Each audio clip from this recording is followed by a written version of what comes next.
নমস্কার, 24 ঘন্টায় আপনাদের স্বাগত। টপ নিউজ এট 6 নিয়ে আপনাদের সঙ্গে রয়েছি আমি কুনাল।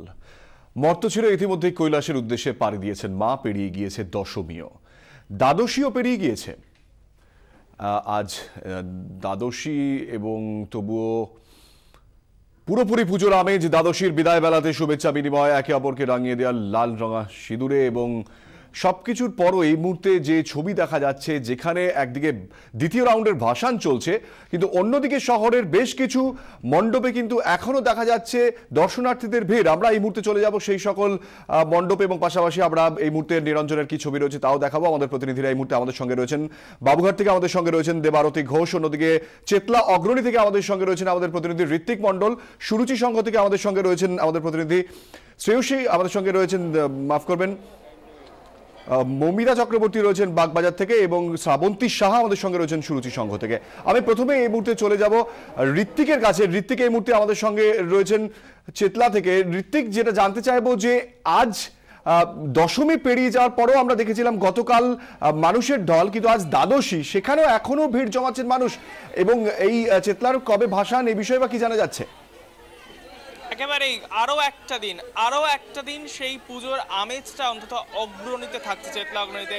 তুমি জানো যে কালকে রেড রোডে যে অনুষ্ঠান, সেই অনুষ্ঠানে সামিল হবে চেতলা অগ্রণী, এবং যে কারণেই কিন্তু আজকের সন্ধ্যাটা দ্বাদশীর, দশমী, সপ্তমী, ষষ্ঠী, পঞ্চমী নয়। আমি জাস্ট একটু ভিড়টা পেছনে দেখাই যে কীরকম ভিড়। এই উৎসাহী দর্শকদের কিন্তু সত্যি কুর্নিশ দিতে হয় কুনাল, কারণ এবছর তুমি জানো যে পুজোটা শুরু হয়েছিল কিন্তু বেশ আগে। মানে আমি দেখেছিলাম যে মহালয়ার পর থেকে মানুষ পা মিলিয়েছেন কার্যত রাস্তায়। ষষ্ঠমী বা তুমি অষ্টমীর কথা বলো, তখন তো তিল ধারণের জায়গা ছিল না এইসব মণ্ডপগুলোতে, চেতলা অগ্রণীর কথা। কিন্তু আজকে দ্বাদশী, একদিকে যখন একেবারে ঘাটে ঘাটে বিসর্জন চলছে, সেই সময় এই ভিড় আমি বুঝতে পারছি না। মানে এদেরকে কুর্নিশ জানাতেই হয়, এই উৎসাহী শহরবাসীকে। আমার মনে হয় সামনেবার আমাদের একবার বিবেচনা করার প্রয়োজন রয়েছে যে এই শারদ সম্মানে আরও একটা সেগমেন্ট, আরও একটা সেরা স্বীকৃতি যদি দেওয়া যায়, যে এই ধরনের দর্শকদের যাদের একেবারে ক্লান্তি নেই, এবং এই ক্লান্তি নেই বলেই কিন্তু এই উৎসাহটা রয়েছে। এবছরের এই এক্সটেন্ডেড পুজো, আজকে দ্বাদশী, কালকে হিসেব মতো কালকে রাত্রে যখন এটা রেড রোডের যে অনুষ্ঠান, সেই রেড রোডের অনুষ্ঠানের পরে অবশেষে গিয়ে আমি দেখতে পাচ্ছি যে ঋতিকা, আমরা দেখতে পাচ্ছি যে ববি হাকিম ও অভিষেক বন্দ্যোপাধ্যায় তারাও এই মুহূর্তে মণ্ডপ পরিদর্শন করছেন। একেবারে সেই ছবি আমি সরাসরি তুলে দেব। তুমি দেখতে পাচ্ছ যে অভিষেক এসেছেন কার্যত। এটাও দেখার যে তারও আমি যে একবার চেষ্টা করবো যদি কথা বলা যায়, একটুখানি যদি কথা বলা যায় অভিষেকের কাছে। অভিষেক, শুভ বিজয় আজ 24 ঘন্টার তরফ থেকে তোমাকে। মানে এই যে একাদশীর দিন কার্যত বেরিয়ে পড়া, অবশেষে কি ফাঁকা বলে সুযোগ পেলে? একটু এগিয়ে। না, আমি বেরিয়েছিলাম, আমি নবমীর দিনও বেরিয়েছিলাম, দু একটা ঠাকুর প্যান্ডেলে আমি গেছিলাম প্রতিমা পরিদর্শন করতে। ববিদা আছে, ববিদা আমাকে একাধিকবার অনুরোধ করায়, আমি সুযোগ পাইনি বলে এবার একাদশীর দিন একটু আমরা বেরোনো মানে মানুষের অসুবিধা, একটু ফাঁকা একটু দেখতে এলাম। খুব ভালো কাজ করেছে, বিশেষ করে বাঁশের যে অসাধারণ কাজ এবং প্রতিভা তারা তুলে ধরেছে, এক কথায় তা অভূতপূর্ব এবং প্রশংসনীয়, এবং খুব ভালো কাজ করেছে। আমাদের বাংলায় এত প্রতিভা লুকিয়ে আছে, দেখলেই বোঝা যায়। আমি একটা জিনিস আমরাও হয়তো আলোচনা করছিলাম যে এই বছর যেভাবে আছে, কালকে একটা বড় অনুষ্ঠান রয়েছে, কোথাও কি বাংলার এই পুজো একটা ব্র্যান্ড হয়ে উঠছে বিশ্ব বাংলার? নিশ্চয়ই, একেবারে। মাননীয় মুখ্যমন্ত্রী অনুপ্রেরণা আপনারা দেখেছেন, বাংলার শিল্প বলুন বা বাংলায় যে প্রতিভা লুকিয়ে আছে, একেবারে বারবার সরকার তা তুলে ধরার চেষ্টা করেছে, এবং কালকে যে বর্ণাঢ্য শোভাযাত্রা আয়োজন করা হয়েছে সরকারের তরফ থেকে, তা আবার সেটা প্রমাণ করে যে পুজো শেষ হলো, এবং মাননীয় মুখ্যমন্ত্রী নিজেও বলেছে যে দুর্গা প্রতিমা বিসর্জন হলেও মায়ের আসন কেউ ফাঁকা করতে পারে না বা নিতে পারে না। তো আমি মনে হয় যে সরকার যা ইতিবাচক ভূমিকা পালন করেছে, বিগত 3.5 দশকের সরকার সেভাবে কিছুই করেনি, এবং আমি মনে করি যে মানুষ নতুনভাবে জাতি, বর্গ, বর্ণ, ধর্ম নির্বিশেষে এবার পুজোয় ঠাকুর দেখেছে এবং আনন্দ উপভোগ করেছে, এবং এই প্রতিভা আগামী দিনে পালিত প্রথা হয়ে দাঁড়াবে। একেবারে 24 ঘন্টার তরফ থেকে আপনাকে অনেক শুভ বিজয়ের অনেক শুভেচ্ছাও রইল। Thank you very much. একেবারে ঋত্বিক, তোমার কাছে আবার পরবর্তী সময় ফিরবো। এই মুহূর্তে একটু নিরঞ্জনের ঠিক কি ছবিটা রয়েছে সেটা আপনাদের দেখাবো। এই মুহূর্তে দেবারতী আমাদের সঙ্গে রয়েছেন গঙ্গার ঘাট থেকে। দেবারতী, যেটা জানতে চাইবো, একদিকে যেমন ঋত্বিক দেখালো, এখনো বহু মানুষ তারা কিন্তু মণ্ডপে ভিড় জমাচ্ছেন, পাশাপাশি গঙ্গার ঘাটে সকাল থেকে আমরা দেখছি প্রতিমা নিরঞ্জন শুরু হয়ে গিয়েছে। এবং আজকে এই মুহূর্তে সন্ধ্যার ছবিটা ঠিক কেমন? সহকারে কেউ ঘাটে আসবেন না, কোনো আতশবাজি ফাটাবেন না। ঠাকুরের সঙ্গে ঘট বিসর্জনের জন্য শুধুমাত্র একজন প্রবেশ করুন।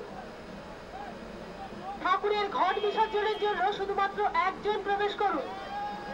ঠাকুরের গায়ের ফুল, বেলপাতা, সাজসজ্জা এবং অন্যান্য সম্ভবত দেবারতীর সঙ্গে আমাদের যোগাযোগ কোনোভাবে বিচ্ছিন্ন হয়েছে।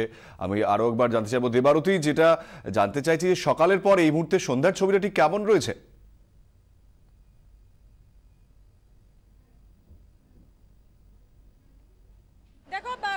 সন্ধে বাড়ার সঙ্গে সঙ্গে যে প্রতিমা নিরঞ্জনের সংখ্যা, সেই সংখ্যাটা কিন্তু বাড়তে শুরু করেছে। কিন্তু পুরসভার যারা অফিসারেরা রয়েছেন বা সূত্র যেরকমটা জানাচ্ছে যে এবারে একটা সমস্যা তৈরি হয়েছে। যেহেতু আমি তোমাকে একটু দেখানোর কথা বলবো যে পুরসভা কিন্তু বিভিন্ন রকমের যন্ত্রপাতি নিয়ে, যেমন পে লোডার, ক্রেন ইত্যাদি নিয়ে সব রকমভাবে প্রস্তুত রয়েছে। কিন্তু এবারে যেহেতু দশমীর দিন নিরঞ্জন হয়েছে প্রতিমা, আজ দ্বাদশীর দিন, সেদিনও আজকে কিছুটা নিরঞ্জন হচ্ছে। একই সঙ্গে আগামীকাল, আজ যেহেতু বৃহস্পতিবার, সেহেতু বাঙালিরা আজকে এই বৃহস্পতিবারে প্রতিমা নিরঞ্জন করতে অনেকেই চান না। সেক্ষেত্রে তারা ঠিক প্রেডিক্ট করে উঠতে পারছেন না যে কত ঠাকুর আজকে নিরঞ্জন হবে। যেরকমটা রাজ্য সরকার সূত্রে বেঁধে দেওয়া হয়েছিল যে দশমীর দিন 6টা পর্যন্ত বিসর্জন হবে, কিন্তু এই মুহূর্তে আমরা যেটা পুরসভা সূত্রে জানতে পাচ্ছি যে দশমীর দিনও কিন্তু পরের দিন ভোর 3টে পর্যন্ত ঠাকুর এসেছে, ঠাকুর বিসর্জন হয়েছে। স্বাভাবিকভাবেই তারা বুঝে উঠতে পারছেন না যে আজকেও ঠিক এরকমভাবে সকাল থেকে ঠাকুর আসার পরিমাণটা কিন্তু কম ছিল। সন্ধ্যের পর অর্থাৎ রাতের পর কি আরো বেশি পরিমাণে বাড়বেন, তারা ঠিক এই মুহূর্তে বুঝে উঠতে পারছেন না। তবে পুরসভা তাদের যে সব রকম ব্যবস্থা, সেই ব্যবস্থা তারা রেখেছেন। তাদের এই শুধুমাত্র এই বাজে কদমতলা ঘাটেই অন্তত 80 থেকে 90 জন কর্মী রয়েছেন, সব মিলিয়ে, সমস্ত দপ্তর মিলিয়ে। এছাড়া 6টা পেলোডার রয়েছে, 4টে ক্রেন রয়েছে, যার মধ্যে 2টো একসঙ্গে কাজ করছে। গঙ্গার জলে ফেলার সঙ্গে সঙ্গেই সেই কাঠামো তুলে ফেলা হচ্ছে এবং তুলে ফেলে সেগুলোকে ঢাপার উদ্দেশ্যে লরি করে রওনা করিয়ে দেওয়া হচ্ছে। আটোসাটো নিরাপত্তার ব্যবস্থাও রয়েছে। আমি নিরাপত্তার ব্যবস্থাটা, বিক্রম রয়েছে আমার সঙ্গে, বিক্রমের থেকে একটু নিরাপত্তা ব্যবস্থাটা খুব সংক্ষেপে জেনে নিতে চাইবো যে পুলিশি নিরাপত্তা ব্যবস্থাটি কিরকম রয়েছে। দেখো, মোট 17টা ঘাটে কিন্তু এই মুহূর্তে নিরঞ্জন চলছে এবং সেক্ষেত্রে সব থেকে গুরুত্বপূর্ণ এবং উল্লেখযোগ্য হলো এই বাজা কদমতলা ঘাট, এবং এখানে কিন্তু সব থেকে বেশি প্রতিমা নিরঞ্জন, এবং সেই কারণে আমরা দেখতে পাচ্ছি যে 800 নিরাপত্তা ব্যবস্থা করা হয়েছে। মোট 30 স্তরীয় নিরাপত্তা ব্যবস্থা রাখা হয়েছে। তার অন্যতম কারণ হিসেবে যেটা জানাচ্ছেন পুলিশ আধিকারিকরা, যে জয়েন্ট সিপি পদমর্যাদার একজন অফিসারকে নিয়োগ করা হয়েছে শুধুমাত্র বাজে কদমতলা ঘাটের জন্য। এর পাশাপাশি নিমতলা ঘাটেও কিন্তু একই অবস্থা, সেখানেও একজন জয়েন্ট সিপি পদমর্যাদার অফিসার রাখা হয়েছে। এর পাশাপাশি কলকাতা পুলিশের ডিজাস্টার ম্যানেজমেন্ট একেবারে দেবারতী, অর্থাৎ এই মুহূর্তে যে কড়া নিরাপত্তার ব্যবস্থার কথা তুমি বলছো, তারই মধ্যে নিরঞ্জন চলছে বাবুঘাটে। কিন্তু আবারও সেই ছবি আপনাদের দেখাবো। এই নিরঞ্জনের মাঝে দ্বাদশীর দিনও কিন্তু এই মুহূর্তে মণ্ডপে ভিড়। আমরা এই মুহূর্তে চলে যাব, আমাদের প্রতিনিধি শ্রাবন্তী সাহা আমাদের সঙ্গে রয়েছেন এই মুহূর্তে সুরুচি সংঘ থেকে। শ্রাবন্তী, সুরুচি সংঘ অন্যতম গুরুত্বপূর্ণ দক্ষিণ কলকাতার এই পুজো, এবং সেই দ্বাদশীর দিনও কি সেই একই ছবি যেটা আমরা চেতলাতে দেখলাম? আমার মনে হয় কুণাল, চেতলা আর সুরুচির মধ্যে একটা ছোট ব্রিজের তফাৎ। ও প্রান্ত থেকে এ প্রান্ত মানুষ হেঁটে হেঁটে চলে আসছেন, এবং এই কটা দিন পুজোর মধ্যে আমরা তাই দেখেছেন যে যারা প্ল্যান করছেন যে এখানে অনেক ভিড় হয়েছে, এখানে অনেক ধাক্কাধাক্কি হয়েছে, ফের সেম জিনিসটা হবে চেতলা, এবং চেতলার উদ্দেশ্যে রওনা হয়েছেন। ঋত্বিক রয়েছে, ঋত্বিকের কাছে শুনছিলাম যে ভিড় হয়েছে এবং সন্ধ্যেটা বাড়ার সাথে সাথে ভিড়টা বাড়ছে। তো সেক্ষেত্রে মনে হয় যে চেতলায় যারা রয়েছেন তারা বোধহয় হেঁটে হেঁটে সুরুচিতে চলে আসবেন। এবং ঋত্বিক যেমনটা বলছিল যে বোধহয় ক্লান্তি নেই উৎসাহী মানুষের। আমার মনে হয় যারা ক্লান্ত হয়ে এই 4টে দিন ছিলেন, সুরুচি দেখা হয়নি, সুরুচিটাকে আরও ভালো করে দেখবেন, বারবার সুরুচি দেখবেন, এই উদ্দেশ্যেই বোধহয় তার আশা। এক ঝলক দেখানোর চেষ্টা করবো। আজকের ভিড়টা কিন্তু অনেকটা কম, যেটুকুনি দেখাতে পারবো তোমাকে দেখাচ্ছি যে সামনের এই যে দূরে যে চাতালটুকুনি আমরা দেখতে পাচ্ছিলাম, সেই চাতালে কিন্তু প্রায় কেউ ছিলেন। এত ভিড় হয়েছিল এই কটা দিন, এখানে কিন্তু এখন মানুষ আসছেন, খুব সুন্দরভাবে সেলফি নিচ্ছেন, ধীরে ধীরে দেখছেন, উপভোগ করছেন। যে ছোট্ট ভুটানের কথা বলা হচ্ছে সেটা হয়তো উপভোগ করা হয়নি। এই সুন্দর সন্ধ্যায় বোধহয় এখানে আমারও তাই মনে হচ্ছে যে এক টুকরো ভুটান উঠে এসেছে কলকাতায়, বোধহয় তার জন্য এই উৎসাহী ভিড়। তবুও জানতে চেষ্টা করবো, আজকে দ্বাদশী দেখো কি সুন্দর সেজে এসেছেন। তোমাকে বলি যে আজকের কেন, দ্বাদশীতে কেন?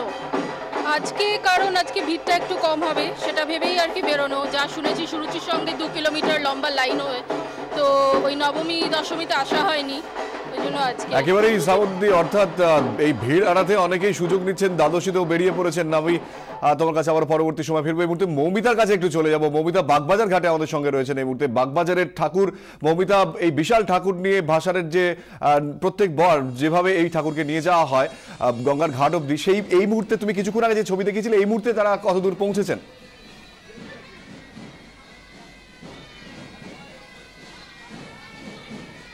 দেখো, এখনো পর্যন্ত কুণাল তারা পৌঁছাননি। আমি একবার ছবিটা দেখাতে বলবো যে ট্রলিতে প্রতিমা নামানোর কাজ শুরু হয়েছিল, সেই ট্রলিতে কিন্তু ইতিমধ্যেই প্রতিমা নামানোর কাজ কমপ্লিট করা হয়েছে। এবং যেহেতু এত বড় প্রতিমা, যেমনটা জানিয়েছিলাম যে 27 ফুটেরও বেশি লম্বা প্রতিমা, 27 ফুট 10 ইঞ্চি এই প্রতিমার উচ্চতা, সেই অনুযায়ী কিন্তু ঠিকমতো বাঁধতে হয়েছে। এবং এই মুহূর্তে আমরা যেখানে রয়েছি সেখান থেকে একবার ক্যামেরাটা প্যান করলে কিন্তু লক্ষ্য করতে পারবে যে কিছু ব্যান্ড নিয়ে আসা হয়েছে, যে ব্যান্ড সহকারে দেখতে পাচ্ছ যে সাদা জামা পরা সেই ব্যান্ড, যে ব্যান্ড সামনে রেখে এই প্রতিমা কিন্তু নিয়ে যাওয়া হবে ওই ট্রলিতে করে।